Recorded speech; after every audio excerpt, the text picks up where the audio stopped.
Entreprise missionnaire, aide missionnaire internationale encore une fois avec Networking Apostolique, notre groupe Facebook privé, Leadership du Nouveau Testament, série d'enseignements et endoctrinement, partie 5, références clés et notes critiques. Alors, ma première note ici, j'ai récemment fait un enseignement sur ces mêmes versets pour quelques frères en Afrique, en français, concernant les dons de l'Esprit, dans le contexte du corps de Christ, mais cette fois, je vais les enseigner sous un angle ou une perspective un peu différent.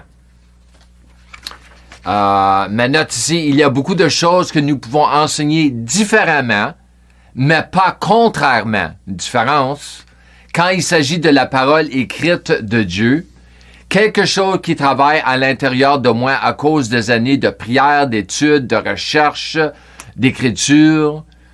Et j'ai appris au fil des années à ne pas dépendre de notes plus anciennes, mais à laisser sortir de moi ce que j'ai déposé et accumulé à l'intérieur de moi au fil des années.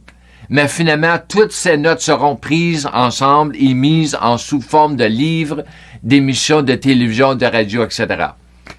Alors, commençons ici, premièrement, avec 1 Corinthiens 12.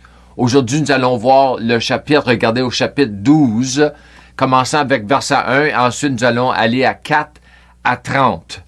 Alors, verset 1. À propos des dons spirituels, qui est Strong's numéro 4152, les dotations spéciales d'énergie surnaturelle, frères ou sœurs et sœurs, je ne veux pas que vous soyez mal informés.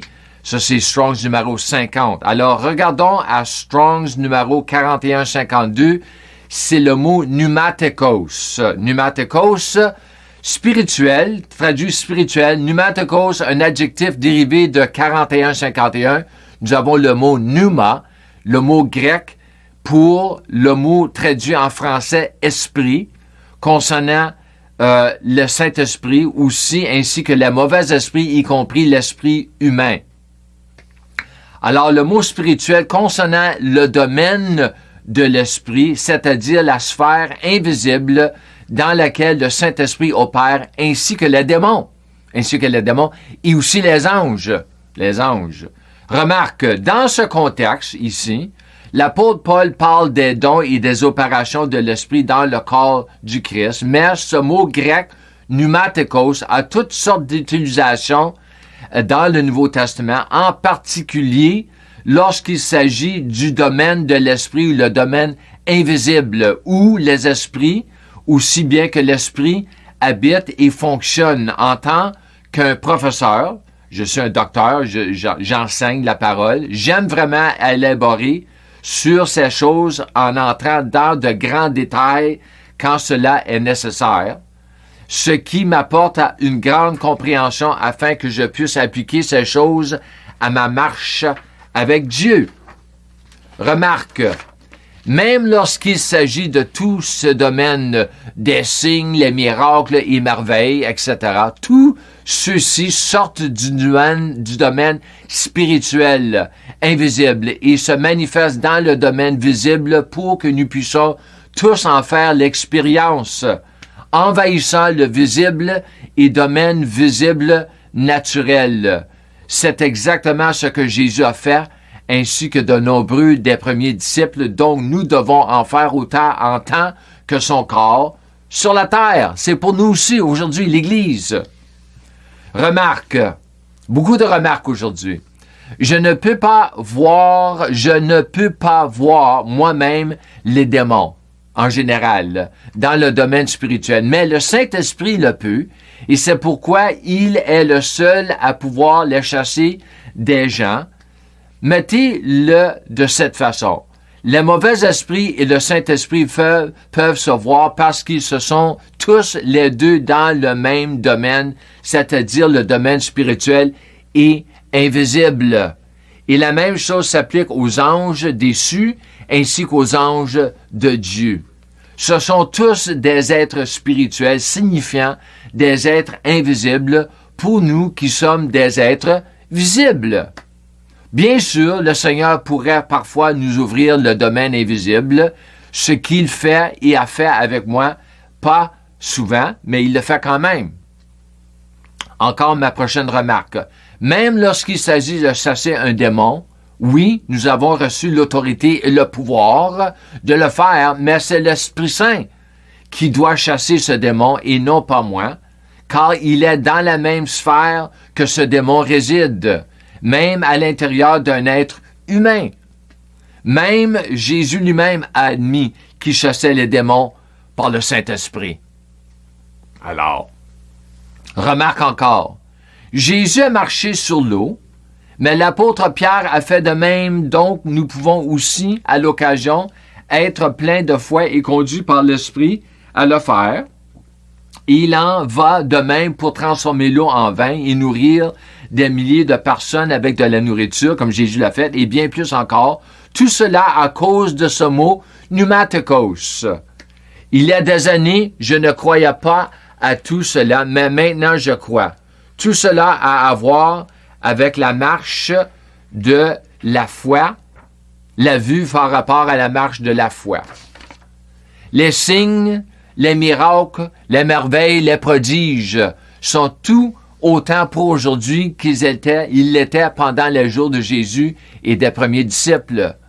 Il y a tellement de choses que Dieu va encore faire aujourd'hui, accomplir, mais à cause de nos cœurs endurcis et notre incrédulité, ainsi que notre mauvaise croyance, il ne peut pas le faire.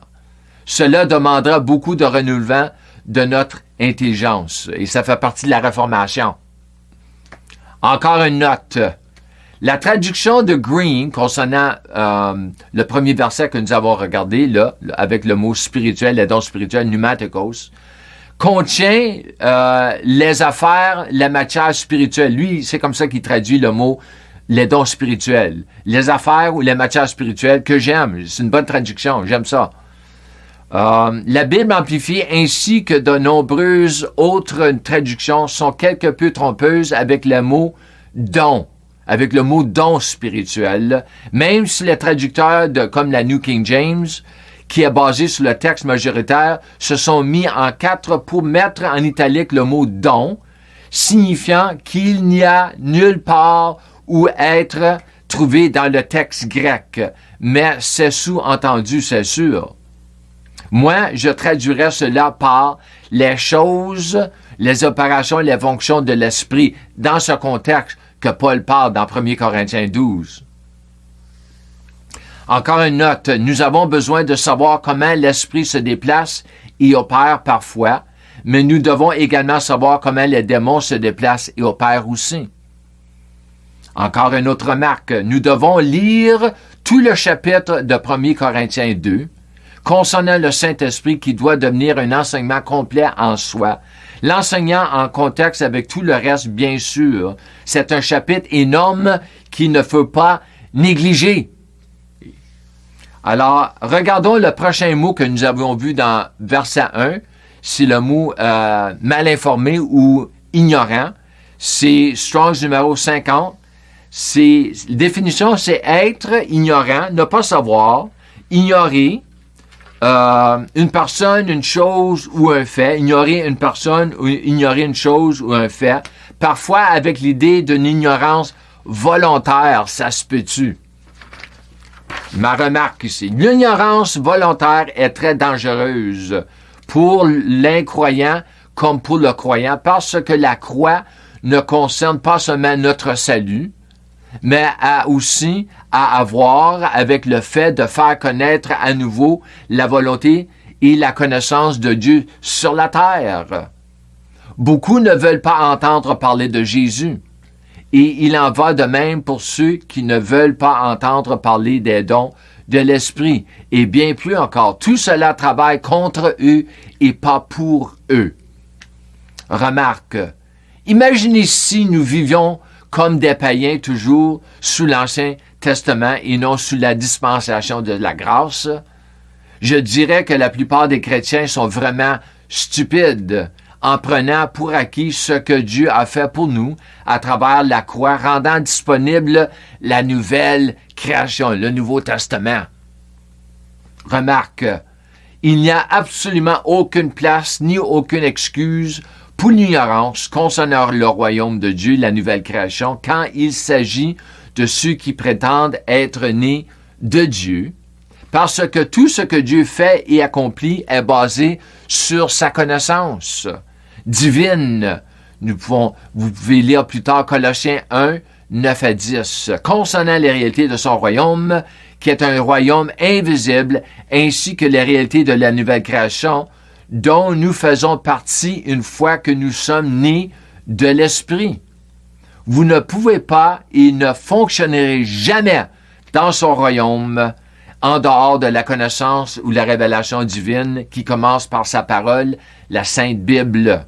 C'est là que tout commence et finit quand il s'agit de sa parole écrite. Pourtant, il y a tellement de choses qu'il veut nous dire, nous montrer et nous révéler. Oh. Encore une autre remarque. Il y a des années après avoir été sauvé en 1994, jusqu'à 2007, j'étais un lecteur avide, lisant de grands livres ainsi que la lecture de la Bible, bien sûr, étudiant les langues originales, en faisant des études de mots et bien plus encore, mais tout a changé. Et moi, je veux dire, tout a changé pour moi en 2007. J'ai réalisé que plus je priais en langue et assimilais la parole de Dieu, plus je recevais la révélation, la direction, la perspicacité de l'Esprit de Dieu, aussi des rêves aussi.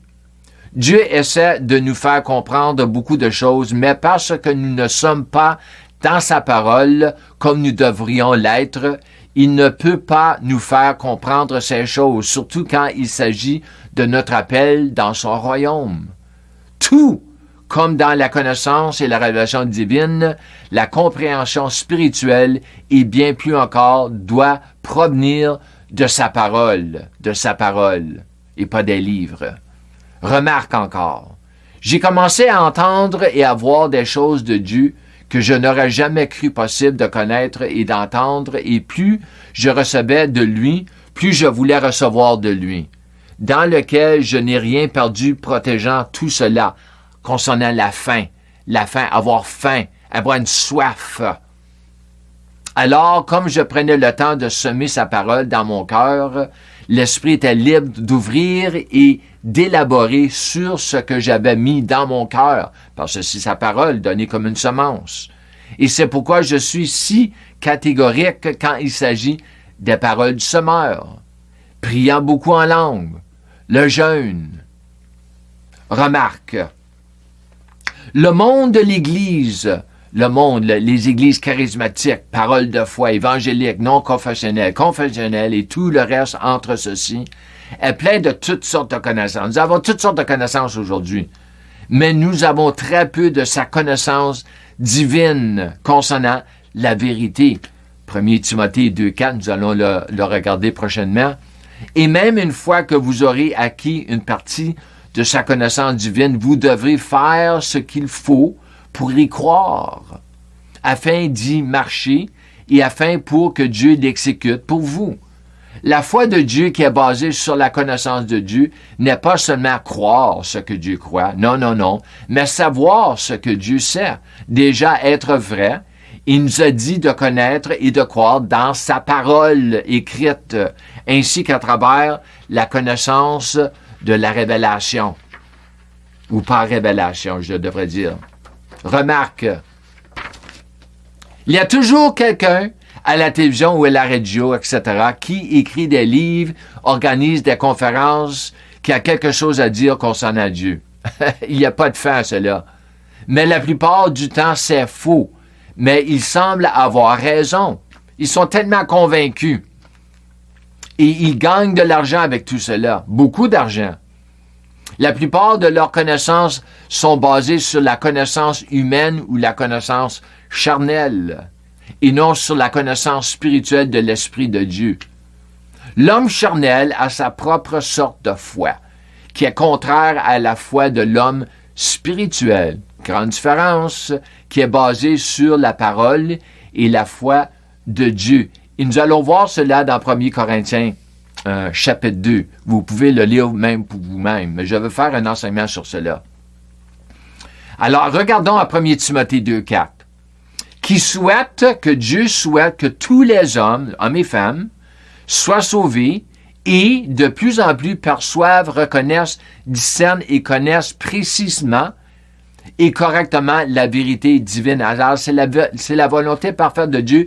Le moment que nous sommes sauvés, il veut que nous connaissions la vérité. La vérité. Et c'est pas le cas dans l'Église en général. C'est pas le cas dans le monde. Du tout. Du tout. Il faut changer tout cela. La réforme. Remarque, il y a des moments où je n'entends pas parler de Dieu, ou ne reçois rien de lui, ce qui m'inquiète parce qu'il est mon papa et que je suis l'un de ses fils. Je veux m'assurer que tout va bien dans ma marche avec lui, ce qui est bon pour moi parce que de cette façon, cela me garde très près de lui et non à une certaine distance, comme tant de chrétiens semblent avoir. Parce que plus vous vous éloignez du chemin droit et étroit, plus il sera facile de retrouver difficile de retrouver votre chemin. Et le diable veillera à ce que vous ne trouveriez jamais votre chemin. J'ai construit cela fort à l'intérieur de moi. Et la plupart du temps, ce n'est pas parce que j'ai un péché, mais parce que je ne passe pas assez de temps avec lui dans la prière et dans sa parole. Remarque, je connais personnellement toutes sortes de croyants, des vrais croyants, qui ont été sauvés pendant des années, mais ils ne savent presque rien. Et le peu qu'ils savent, c'est fondamentalement faux. J'ai beaucoup de peine pour eux. Mes premières années après avoir été sauvé, je suis allé d'église en église. Ils appellent ça en anglais church hopping. Je sautais des églises comme un petit lapin ou une grenouille, rencontrant toutes sortes de croyants, mais pour moi, je cherchais et j'avais faim de la vérité que je ne pouvais pas trouver et que je n'ai jamais vraiment trouvé jusqu'à ce que je m'abandonne à la recherche du Seigneur lui-même, ci-dessus tout et tous les autres. Yeah. Remarque, je suis passé des catholiques aux baptistes, aux pentecôtistes, à la parole de la foi, aux charismatiques, aux évangéliques, mais je n'ai pas trouvé ce que je cherchais. Mais pendant tout ce temps, je n'étais pas trop sûr de ce que je cherchais. Tout cela était très frustrant autant que douloureux, parlant spirituellement et émotionnellement. Avançons à versets 4 à 6. Nous avons 3 mots-clés grecs dans ces 3 versets. Or, il existe des variétés et des distributions distinctes de dotation, dont, ceci Strong's numéro 5486, pouvoir extraordinaire distinguant certains chrétiens dû au pouvoir de la grâce divine opérant dans leurs âmes par le Saint-Esprit, et elle varie, mais le Saint-Esprit reste le même. 5. Et il existe des vérités distinctes de service et d'administration. Ça, c'est Strong's numéro 1248. Mais c'est le même Seigneur qui est servi. Verset 6. Il existe des vérités distinctes d'opération, de travailler. C'est le mot travailler. C'est Strong's numéro 1755. Pour accomplir des choses, mais c'est le même Dieu qui les inspire et les dynamise tous en tous. Alors, regardons les 3 mots grecs ici, commençant avec 5486. C'est le mot charisme. Nous avons le mot charismatique. C'est un don de grâce, définition, un don gratuit, don de grâce donné divinement le pouvoir à un croyant de partager l'œuvre de Dieu avec les autres, c'est-à-dire un service rendu à l'Église par l'Esprit pour réaliser son plan pour son peuple, mais pas limité aux dons spirituels. C'est ça que je disais avant, concernant le mot pneumatikos. La forme plurielle signifie littéralement les dons de grâce. Oh, j'aime ça, les dons de grâce. C'est des dons qui nous ont été donnés par sa grâce. Le prochain mot, c'est le numéro Strong's 1248. Diaconie, c'est définition. Service, ministère, ministration, service actif fait avec une attitude volontaire, se réfère spécifiquement au service inspiré par l'Esprit, guidés par la foi, parce que tout ce que nous faisons et recevons, c'est par la foi. Le prochain mot, le dernier ici, pour tout de suite, pour le moment, c'est numéro 1755. C'est notre mot energema. Définition, un effet, une opération, un travail de dynamisation des opérations se concentrant sur les résultats de l'énergie ou le pouvoir, la puissance de Dieu chez la personne vivant dans sa foi, qui vient à partir du numéro 1754, energeo. Vraiment, ça, c'est le mot énergie. Alors, remarque ici, Dieu a une certaine énergie dont nous pouvons nous servir pour que nous puissions accomplir son œuvre. Même dans le naturel, cela prend de l'énergie lorsque nous allons au travail, que nous nous promenons ou que nous faisons du sport et même lorsqu'il s'agit de nettoyer nos maisons, et bien plus encore. Moi, quand je manque d'énergie, je n'arrive pas à faire mon travail. Le travail demande de l'énergie. Okay? Le mot travail, énergie vont ensemble. Alors, le travail, n'importe quelle sorte de travail demande de l'énergie. Et il en va de même pour Dieu selon sa parole et ses œuvres. Les personnes qui n'ont pas d'énergie ou qui ne sont pas énergiques finissent généralement par ne rien faire, rester au lit à regarder la télévision. Remarque, l'énergie de Dieu nous appartient en tant que ses enfants. Regardez simplement la vie et le ministère de Jésus et tous les endroits où il est allé à pied et non à cheval ou en auto ou en avion. Et oui, il y a plusieurs fois où il a voyagé en bateau, certainement, mais a aussi marché sur l'eau, qui prend de l'énergie. Il était entièrement dépendant de l'énergie de Dieu pour accomplir son œuvre, et nous devons en faire autant en tant que son corps. Jésus était plein d'énergie divine par l'Esprit. Et nous avons le même esprit. Avançons à verset 7. Mais à chacun est donnée la manifestation, qui est Strong's numéro 5321, du Saint-Esprit, l'évidence, l'illumination spirituelle de l'Esprit pour le bien et le profit. Alors le mot ici, c'est phanerosis, ça veut dire manifestation, révélation et une mise en jour. Remarque, Dieu veut manifester son royaume, sa bonté, sa fidélité et bien plus encore, son pouvoir, sa guérison, sa délivrance, son salut, son amour, sa grâce. Dieu doit manifester ces choses par son esprit qui habite en chacun de nous, mais il a besoin de notre foi pour qu'il le fasse comme il le veut et non comme moi je le veux. Alors ici, je veux partager un peu l'histoire concernant comme il le veut. Une histoire que j'avais entendue d'un évangéliste qui opérait dans les guérisons, Billy B. Smith, et son voyage en Allemagne et une prostituée. Parce que Dieu a les moyens de s'emparer des païens, même dans leurs péchés les plus profonds. Aucun d'entre nous ne mérite la grâce de Dieu, même une fois que vous devenez un chrétien. Alors, lui, il était parti en Allemagne pour faire une conférence de guérison. Alors, il est arrivé que dans la ligne, ceux qui attendaient pour être priés par lui, c'est une femme qui est arrivée et elle avait un problème, elle avait quelque chose qui était transmis sexuel. Alors, quand il a su cela, il était prêt de la guérir, mais il lui a dit, tu dois repentir de ton péché d'une prostituée, parce qu'elle lui avait dit qu'elle était une prostituée. Elle avait appris cela à cause qu'elle se prostituait. Elle a dit, non, je ne veux pas changer, je ne peux pas changer, j'ai besoin de l'argent et tout cela. Alors pour lui, il ne voulait pas prier pour elle. Il ne voulait pas que Dieu la guérisse. Mais Dieu avait une autre idée. Alors le Seigneur a pu lui dire, non, je prie pour elle, je vais la guérir.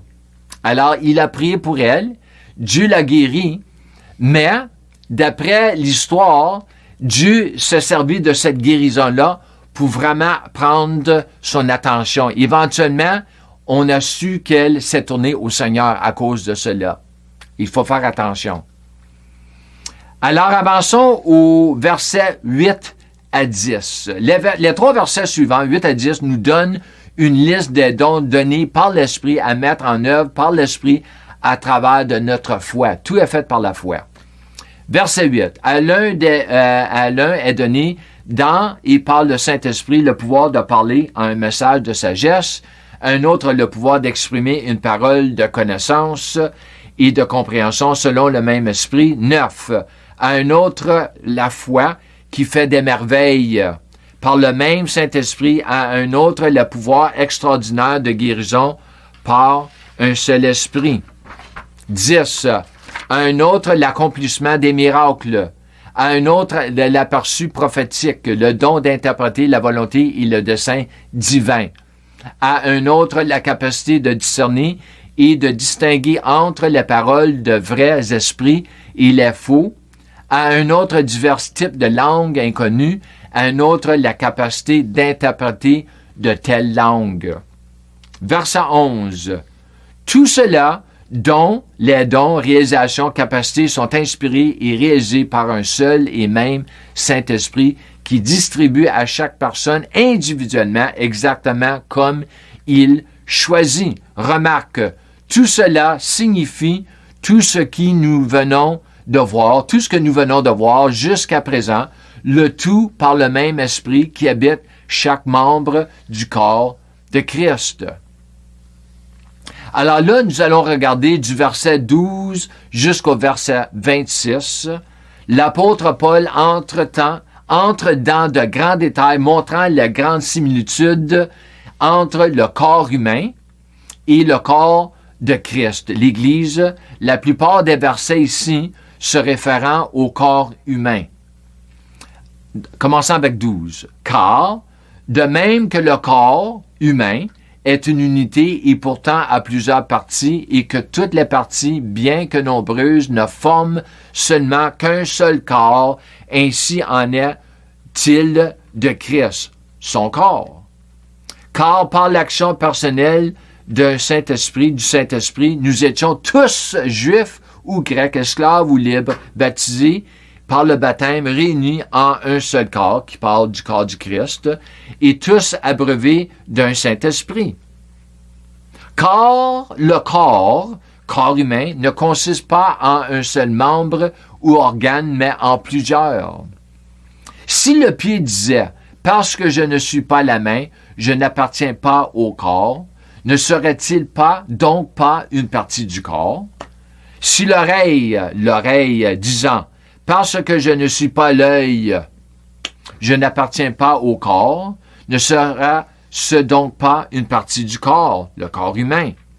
Si tout le corps était un œil, où serait le sens de l'ouïe? Si tout le corps était une oreille, où serait le sens de l'odorat?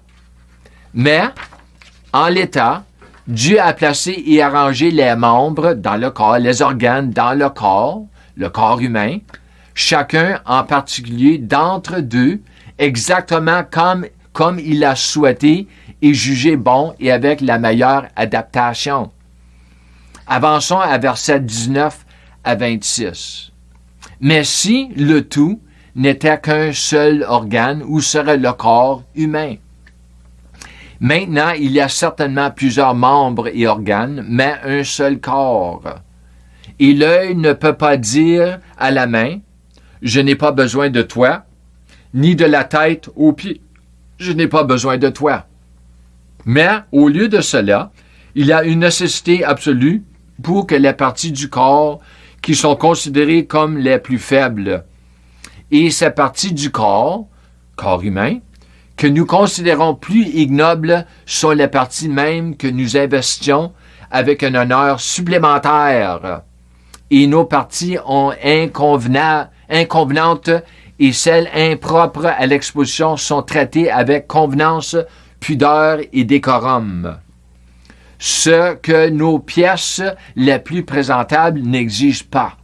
Mais Dieu a ainsi ajusté, mélangé, harmonisé et subtilement proportionner la partie de le corps entier, le corps humain, donnant le plus grand honneur et la plus riche dotation aux parties inférieures qui manquent d'importance apparente, afin qu'il n'y ait pas de division, de discorde ou de manque d'adaptation des parties du corps les uns aux autres, mais les membres doivent tous avoir un intérêt mutuel et se soucier les uns des autres.